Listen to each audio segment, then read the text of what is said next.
For the next set of lessons, we need to populate our users table in the My Website database with more data.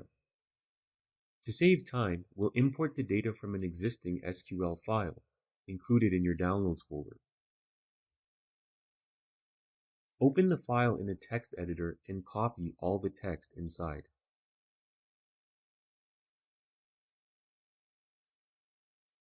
Now go into PHP MyAdmin and click on the My Website database from the left column. Click on the Empty button to empty the user's table. This will delete any records that are in there so they don't conflict with the contents of the new SQL file that we're importing. To confirm that the table is empty, click on the Browse button. Now there are no records in this table. Now click on the SQL tab in the main menu. Empty the SQL editor, so just delete whatever is in there. And right-click and go to Paste. Now click the Go button.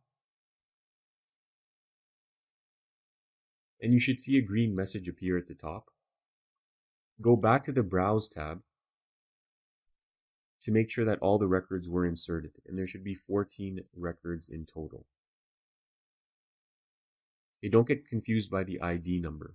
And yes, we do have 14 records, so the import was successful.